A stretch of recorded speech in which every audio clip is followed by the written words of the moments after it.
I never thought I'd find love while face-planting into someone's breasts on a city bus. But life has a weird way of working out. That Monday morning, I was already running late for my first therapy group session. Another brilliant suggestion from my divorce lawyer who insisted I needed to process my feelings. Yeah, right. The Corpus Christi summer heat was already suffocating at 9 a.m. as I rushed to catch the Route 7 bus. My garden design portfolio clutched against my chest like a shield. I kept checking my phone. Being late to group therapy seemed like a perfect way to draw unwanted attention to myself. "Last stop before Ocean Drive," the driver announced, and that's when it happened. The bus screeched to a halt, sending me flying forward. Instead of meeting the dirty bus floor, I crashed into something soft, or rather, someone. A tall blonde woman caught me, her arms wrapping around my waist with surprising strength. "Careful there, darling," she said, her voice carrying a hint of amusement.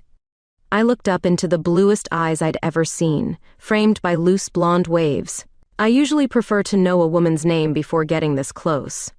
My face burned as I straightened up, smoothing my wrinkled blouse. "I'm so sorry. I'm Stephanie Walker and I'm incredibly clumsy, apparently." "Imogen Reed," she smiled, helping me gather my scattered papers. "You're a garden designer?" she asked, glancing at my portfolio. "Yes, though lately it feels more like I'm designing my life from scratch," I admitted, not sure why I was being so honest with a stranger. "Headed to therapy, actually." "Dr. Santos's group?" Imogen's eyes lit up. "I used to attend. It helped after my last breakup." She pulled out a business card from her purse. "I own Coastal Blooms on Water Street. Stop by sometime. Seems we might have more in common than just falling into each other." The therapy session was a blur of uncomfortable chairs and awkward introductions. Dr. Santos, a warm-faced woman in her 40s, guided us through sharing our stories. But my mind kept drifting to Imogen's card, burning a hole in my pocket. After the session, I found myself in front of Coastal Blooms, pretending I needed flowers for a client. The shop was a riot of colors and scents, with Imogen in the center of it all, arranging a stunning bouquet of tropical flowers. "Stephanie," she grinned, setting down her scissors. "I hoped you'd stop by. Coffee?" There was something about her confidence that both intimidated and attracted me. As we sat in her small office, surrounded by order forms and flower catalogs, she asked about my divorce. I found myself opening up about Mark, about feeling lost at 34, about questioning everything I thought I knew about myself.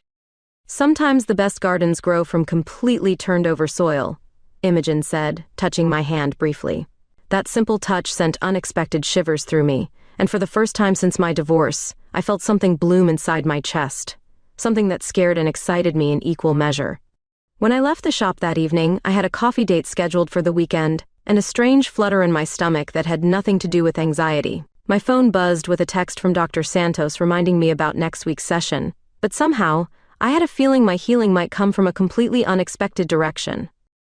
The next few days, I found myself inventing reasons to visit Coastal Blooms. Each time, I'd pretend to browse through exotic flowers, while stealing glances at Imogen arranging bouquets with those skilled hands of hers. I'd never noticed how intimate flower arranging could look until I watched her work. "You know," she said during my third visit that week, "if you keep pretending to need flowers for clients, you'll run out of fake projects soon." Her knowing smile made me blush. "Why don't we make it official? I could use a garden designer's perspective for some of my high-end clients." That's how we ended up collaborating on Mrs. Henderson's backyard renovation project. The wealthy widow wanted a romantic garden sanctuary, and working alongside Imogen made me understand exactly what that meant. Every time our hands brushed while discussing plant placement, every shared glance over the client's excessive requests sent jolts through my system I couldn't explain away. "You're different around her," Claire, my best friend, commented over lunch, "more alive somehow." I hadn't told her about the confusion swimming in my head, about how watching Imogen bite her lip in concentration made me forget to breathe. The project took us late into evening sometimes. One night, after finally perfecting the rose arbor design, Imogen pulled out a bottle of wine from her office mini-fridge. "You deserve this," she said, pouring 2 generous glasses. Though I must admit, I had ulterior motives for suggesting we work together. The summer breeze drifted through the shop's open back door, carrying the scent of jasmine. Imogen sat close enough that I could smell her perfume, something floral with a hint of spice. "What ulterior motives?" I asked, my voice barely above a whisper.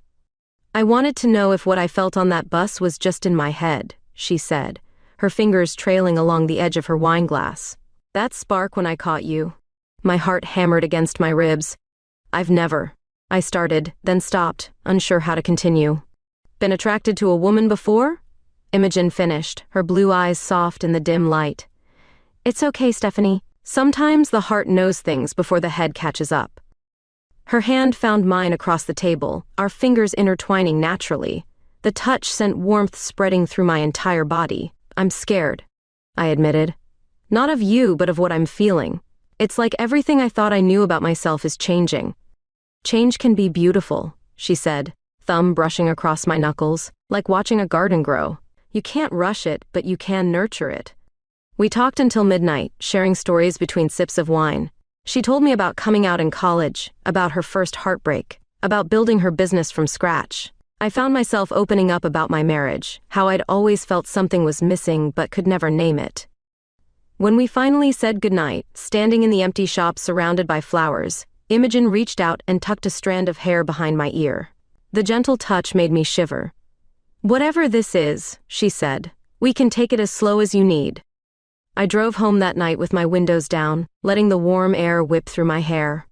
For the first time in months, maybe years, I felt truly awake. The therapy group had asked us to journal about moments of clarity. Well, I finally had something to write about. That night, I dreamed of blue eyes and gentle hands, of gardens blooming under moonlight, and woke up knowing that whatever path I was on, there was no turning back. The question wasn't if I would kiss Imogen Reed, but when. Let's talk about attraction, Dr. Santos said during group therapy, and my heart skipped several beats. Sometimes, after a divorce, we discover new aspects of ourselves we never knew existed. I shifted uncomfortably in my chair, very aware of how my thoughts kept drifting to Imogen. The therapy circle suddenly felt too exposed, too intimate. A woman across from me shared her story about falling for her female yoga instructor, and I found myself holding my breath. Stephanie? Doctor. Santos's gentle voice pulled me back. You seem distracted today. Would you like to share? My voice cracked. I think I'm experiencing something similar. The words hung in the air the first time I'd spoken them aloud. There's someone, a woman, and I'm not sure what to do with these feelings. The group's supportive murmurs wrapped around me like a warm blanket. Dr. Santos smiled knowingly, and I wondered if she'd seen this coming before I did. After the session, thunder rumbled overhead as I walked to my car. The sky opened up just as I spotted Imogen across the parking lot, apparently leaving a meeting nearby. The rain came down in sheets, and she ran toward me laughing. Share my umbrella? She called out, already pulling me under its shelter. We stood close, too close, her arm brushing against mine. Water dripped from her blonde hair, and I fought the urge to brush it away from her face. Come to the shop, she said. Wait out the storm. I just got a new shipment of orchids that needs organizing. The greenhouse behind Coastal Blooms was humid and intimate, filled with the heady scent of tropical flowers. We worked in comfortable silence, our fingers occasionally brushing as we sorted through the delicate blooms. You're trembling, Imogen noticed, setting down a pot of purple orchids. It's not from the cold, I admitted, surprising myself with my honesty. She stepped closer, her hand coming up to cup my cheek. Stephanie, she whispered, I've wanted to kiss you since that day on the bus. The rain drummed against the greenhouse roof as I leaned into her touch. I've never kissed a woman before, I breathed. Do you want to? Instead of answering, I closed the distance between us. Her lips were soft, tasting of rain and mint lip balm. The kiss was gentle at first, then deeper as her arms wrapped around my waist, pulling me closer. Everything felt right in a way I'd never experienced before. We broke apart at the sound of thunder, both breathing heavily. Imogen rested her forehead against mine, smiling. Worth the wait, she murmured. The rest of the afternoon passed in a blur of stolen kisses between organizing flowers. Each touch felt like discovering a new part of myself I'd kept locked away. When her lips found my neck, I gasped, knocking over an empty pot. Sorry, she chuckled against my skin. Got carried away? Don't apologize, I said, pulling her back to me. The rain continued to fall, creating our own private world in the greenhouse.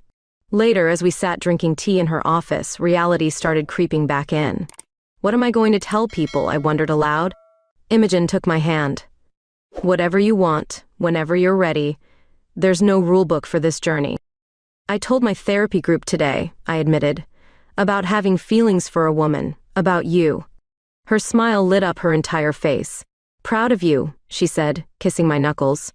That night, I lay in bed touching my lips, still feeling the ghost of her kisses. My phone buzzed with a text from her. Sweet dreams, beautiful. See you tomorrow? I typed back yes without hesitation, then added a heart emoji, another first. As I drifted off to sleep, I realized I wasn't questioning these feelings anymore. Instead, I was looking forward to exploring them, one kiss at a time. Of course, Mark would choose the exact moment I was kissing Imogen in her shop to make his surprise visit. The little bell above the door chimed, and there stood my ex-husband, holding paperwork he'd forgotten to give me, his eyes widening at the scene before him. Steph? His voice cracked. What the hell? I jumped back from Imogen like a guilty teenager, but she remained calm, her hand finding the small of my back. Mark, I managed to say, my voice surprisingly steady. You could have called first? Clearly, he said, his face cycling through confusion, anger, and something that looked surprisingly like amusement. So this is why you've been different lately.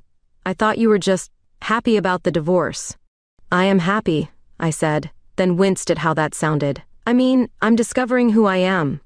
Imogen stepped forward, extending her hand professionally. I'm Imogen Reed. I believe we're making Stephanie very happy.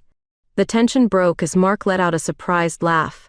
Well, damn, he said, running a hand through his hair. This explains a lot, actually. He set the paperwork on the counter. Just be good to her, okay?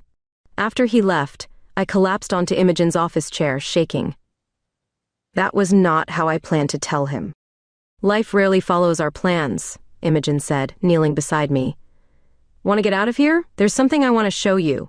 She drove us to the botanical gardens, now closed for the evening. Using her vendor's key, she led me through the moonlit paths to a secluded section she'd helped design. I come here to think sometimes, she said, sitting on a stone bench. Under the stars, she told me about Sarah, her ex who'd left her for a man 3 years ago. She said she was just experimenting. Imogen's voice was quiet. Made me feel like I wasn't real, like my love was just a phase for her. I took her hand, understanding her vulnerability. Is that why you've been so patient with me? Partly, she admitted. But mostly because what I feel for you is different. She paused, searching for words. It's like finding a rare flower blooming exactly where it should be. We sat in comfortable silence, listening to the night insects. I'm not experimenting, I finally said. This feels more real than anything I've ever known. The garden show incident happened 2 days later. We were representing coastal blooms, and in my excitement over winning the Sustainable Design Award, I kissed her without thinking. The whispers started immediately. Did you see? Isn't that Mark Walker's ex-wife? Well, now we know why they divorced. Imogen felt me tense and squeezed my hand. We can leave if you want. No, I said firmly, though my heart was racing. I'm not ashamed of us. Later that night, as we walked along the beach, Imogen confessed her fears. I know this is all new for you. If the attention gets too much. I stopped her with a kiss. I spent years living someone else's version of my life. I'm done hiding.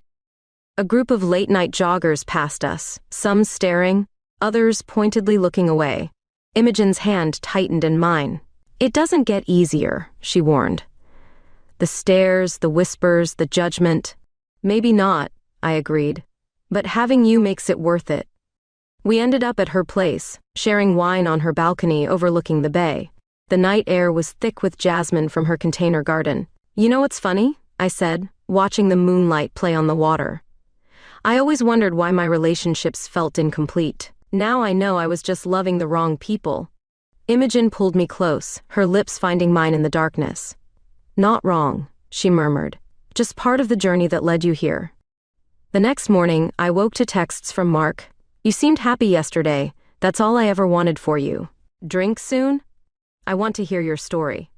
Looking at Imogen sleeping peacefully beside me, I smiled and typed back, It's quite a story. You might need more than one drink.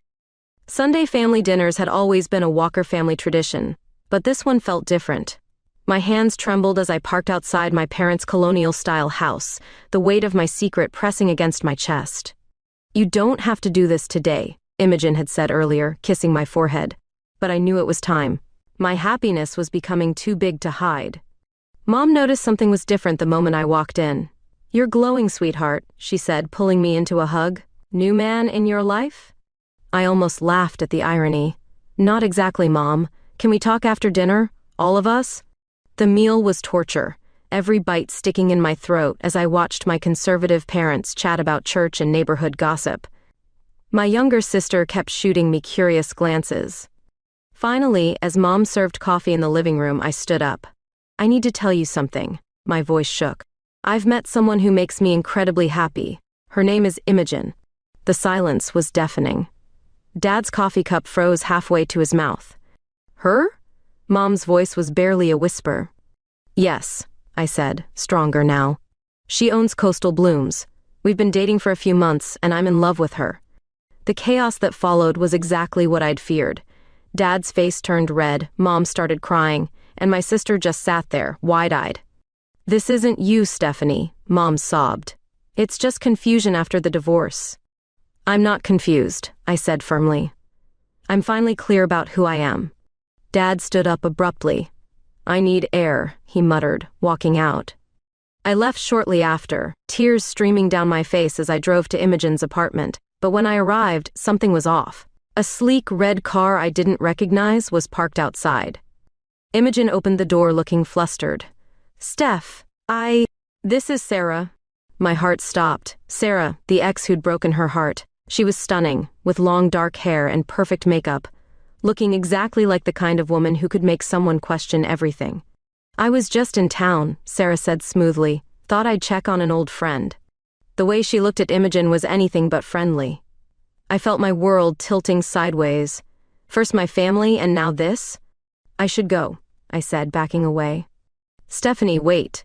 Imogen caught up to me in the parking lot. "It's not what you think, she just showed up." "On the same day I'm coming out to my family?" I laughed bitterly. Perfect timing. "Hey," she cupped my face, forcing me to look at her. "You are the only one I want. Sarah is my past, a past that taught me what real love isn't. You're my future." Later that night, after Sarah left and tears were dried, Imogen and I lay tangled in her sheets, the ceiling fan spinning lazily above us. She traced patterns on my bare shoulder, our bodies still humming from the intimacy we'd shared. "I was so scared," I admitted, "watching Sarah look at you like that. Like she could just walk back in and reclaim you." "Impossible," Imogen whispered, pulling me closer. "You've ruined me for anyone else, Stephanie Walker." My phone buzzed, a text from my sister. "Mom's calming down. Dad asked questions about Imogen. Good ones. Give them time. I love you, sis." Imogen read it over my shoulder and smiled. "See? Love wins. Even when it's complicated? Especially then," she said, kissing me softly. "The best gardens have the deepest roots." Outside, a summer storm rolled in, but wrapped in Imogen's arms, I finally felt like I was exactly where I belonged. Let the world question, let old ghosts appear, what we had was real, and it was ours. "I love you," I whispered into the darkness. Her arms tightened around me. "I love you too, all of you, exactly as you are." The rain fell harder, but inside, we were warm, safe, and completely utterly ourselves. The Corpus Christi Botanical Gardens annual design competition was the kind of opportunity that could make or break careers. When Imogen suggested we submit a joint proposal, her flower arrangements integrated with my garden design, I knew it was more than just a professional collaboration. "Think about it," she said, spreading sketches across her office floor. "Your sustainable native gardens, my exotic blooms. We could create something revolutionary." Working together was intoxicating. Late nights turned into early mornings as we planned every detail. Sometimes we'd get distracted, ending up making out against her desk like teenagers, plant diagrams forgotten. The design we created was bold, a fusion of wild and cultivated spaces that told our story without words. We called it natural evolution, and it became our shared obsession. "You two are disgustingly cute," Claire commented one evening, watching us argue playfully over flower placement. Who knew garden design could be foreplay? The morning of the presentation, I found a single orchid on my doorstep with a note. Ready to show them what love can grow? The judges were a panel of conservative Garden Society members, exactly the type who'd whispered about us at previous events. But when we presented our design, something magical happened. Our passion for the project overshadowed everything else. The way these native species interact with the exotic blooms, one judge marveled. It's like they were meant to find each other. Imogen squeezed my hand under the presentation table. We both caught the metaphor. When they announced the winners that evening, the packed auditorium fell silent. First place, and commission for the new Children's Hospital garden. Stephanie Walker and Imogen Reed. The applause was deafening. In that moment of triumph, Imogen pulled me into a kiss right there on stage. Unlike the garden show incident, this time I heard cheers mixed with the gasps. "That's my girl," Claire's voice rang out above the crowd. The celebration party at Coastal Blooms lasted well into the night. Friends, clients, even some of the judges packed into the shop, drinking champagne among the flowers. My parents surprised us by showing up. "Your father and we've been talking," Mom said, hugging me awkwardly. "The design was beautiful, and seeing you up there so confident, so happy." She glanced at Imogen. "Well, maybe we've been too set in our ways." Dad cleared his throat. "That garden you designed? Think you could do something similar for our backyard? Smaller scale, of course." I fought back tears as Imogen wrapped an arm around my waist. "We'd love to," she answered for us both. Later, we escaped to our favorite spot in the botanical gardens. The night was perfect, stars bright, air heavy with jasmine. Imogen had packed a blanket and more champagne. "Remember our first time here?" she asked, lying back to look at the stars. "When I told you about Sarah?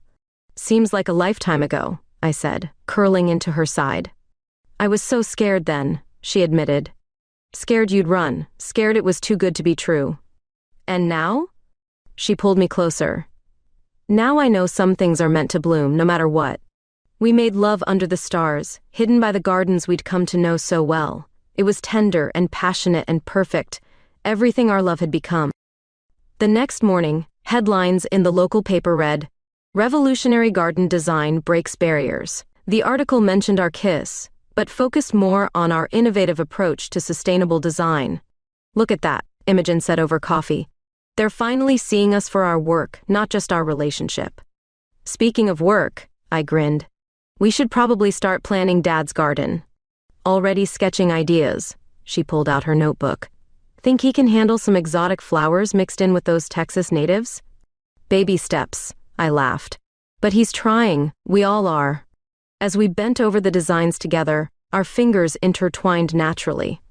Sometimes the best things in life grow slowly, I thought, taking roots so deeply that nothing can tear them out. The email from Austin's premier landscape firm sat unopened in my inbox for 3 days. Imogen noticed my distraction during our morning coffee routine but didn't push. Finally, on a quiet Sunday morning, I clicked it open. "They're offering me a partnership," I whispered, my hands shaking. "In Austin, leading their sustainable design division." Imogen's coffee cup froze halfway to her lips. "That's incredible," she said, but I heard the catch in her voice. It was the opportunity of a lifetime, exactly what I'd dreamed of before my divorce, before the bus incident, before Imogen changed everything. Now, the thought of leaving Corpus Christi felt like contemplating voluntary amputation. "I haven't said yes," I started, but Imogen cut me off. "Don't you dare turn this down because of me," she said firmly. "We'll figure something out." But figuring things out got complicated when Imogen's own crisis hit. I found her in her office one evening, surrounded by papers, her usual confidence replaced by obvious distress. "The landlord's selling the building," she said without looking up. "New rent would be triple what I'm paying now. I can't. I don't know how to make this work." The irony wasn't lost on me. Just when I had the opportunity to leave, she was facing the possibility of losing her roots here. What if? I hesitated, then plunged ahead. What if we combined our businesses? The Austin firm wants sustainable design. We could counteroffer with our award-winning partnership model. Imogen looked up sharply. "You'd give up a partnership for that?" "No," I said, moving to kneel beside her chair. "I'd be creating something better. With you." But trust, we discovered, was more complicated than love. Imogen's experience with Sarah had left deeper scars than either of us realized. "What if it doesn't work out?" she asked late one night, as we lay in bed discussing possibilities. "What if mixing business and pleasure ruins everything? What if it makes everything better?" I countered. "We've already proven we work well together." The next weeks were a blur of negotiations, with the Austin firm, with banks, with ourselves. We argued, we made up, we stayed up late running numbers and drawing plans. "You're crazy," Claire told me over lunch, but the good kind of crazy, the kind that changes lives. The breakthrough came unexpectedly. During a video call with the Austin firm, Imogen started describing our vision for integrated garden floral design spaces. Her passion was magnetic. By the end of the call, they were offering to back our joint venture. "We could keep the Corpus Christi location," Imogen said excitedly, "expand to Austin under their umbrella. Best of both worlds." But there was still something holding her back. I found her in the greenhouse one evening, touching the orchids we'd first sorted together. "Sarah called," she said quietly. "She heard about our success, wanted to reconnect." My heart stopped. "And?" Imogen turned to me, her eyes fierce. "I told her I'm building a future with someone who sees me completely, someone who's never asked me to be anything but myself." She pulled me close, her lips finding mine with desperate intensity. "I'm all in, Stephanie. Business, life, everything. I'm terrified, but I'm all in." That night, as storms rolled in from the Gulf, we made love with a new kind of certainty. Everything was changing, but our foundation was solid. "We should get a dog," I murmured afterward, tracing patterns on her skin. Imogen laughed. "Let's master running a multi-city business first. Then we can talk pets." My phone buzzed. The Austin firm with final paperwork. Imogen read it over my shoulder, her chin resting in the crook of my neck. "Ready to change the world, one garden at a time?" she asked. I turned to kiss her. "As long as we're changing it together." Outside, the rain fell steadily, nourishing all the growing things, including us. 1 year after that fateful bus ride, I stood in our newly designed garden behind coastal blooms, watching Imogen arrange flowers for tomorrow's celebration. Our expansion to Austin had exceeded expectations, but this moment, just us among the blooms, remained my favorite part of any day. "Can you believe it's been a year?" I asked, wrapping my arms around her waist from behind. "Feels like yesterday and forever at the same time," she said, leaning back into me. "Remember when you couldn't even admit you were attracted to me?" "Excuse me, I believe I was very smooth about face planting into your chest." The garden we'd created together was a testament to our journey, native Texas wildflowers mingling with exotic blooms, structured paths giving way to wild, natural spaces, just like us, different yet perfectly complementary. Claire helped me with final preparations that evening, arranging fairy lights through the pergola we'd built together. "She has no idea?" "None," I grinned, checking the small box in my pocket for the 100th time. Though I'm surprised I've kept it secret this long. The next morning, I told Imogen we were hosting a small anniversary party in the garden. What she didn't know was that everyone important in our lives was already hidden among the plants, waiting. As I led her through the garden path, memories flooded back. Our first kiss in the greenhouse, late nights planning designs, early mornings waking up together. Each step brought us past flowers marking different moments in our relationship. "The orchids from our first greenhouse day," she noticed, touching one gently. "And these roses from the Henderson project." When we reached the center of the garden, fairy lights twinkled to life in the morning sun. Our friends and family emerged from their hiding spots as I dropped to one knee. "Imogen Reed," my voice shook slightly. "You caught me when I was falling, literally and figuratively. You taught me that love isn't about fitting into someone else's garden, but growing together in our own unique way." Tears were already streaming down her face as I opened the box, revealing a ring with a small flower design in sapphires and diamonds. "Will you marry me?" "Yes," she whispered, then louder, "Yes, yes, absolutely yes." Cheers erupted as I slipped the ring on her finger. My parents were the first to congratulate us, Dad hugging Imogen while Mom dabbed at her eyes. "Welcome to the family officially," Mom said, embracing us both. The celebration lasted all day, spilling into evening when the garden truly came alive. Fairy lights and lanterns created a magical atmosphere as friends and family shared stories and champagne. "Did you know?" Imogen asked Claire, admiring her ring. "Please, I helped pick the ring." Claire laughed, though keeping this one from spilling the beans for 3 months was the real challenge. Later, as the party wound down, Imogen and I swayed together under the stars, surrounded by the garden we'd created. "I have a surprise too," she murmured against my neck. "Remember that old Victorian on Ocean Drive? The one with the massive gardens?" I pulled back to look at her. "The one we've been dreaming about converting into a home and garden center?" She grinned. "I made an offer last week. It was accepted this morning." "Are you serious?" I gasped. That's perfect." "Our next big adventure," she said, pulling me close again. "A home, a business, a life, everything we've dreamed of." As if on cue, a shooting star streaked across the sky. "Make a wish," I whispered. "Don't need to," Imogen replied, her lips finding mine.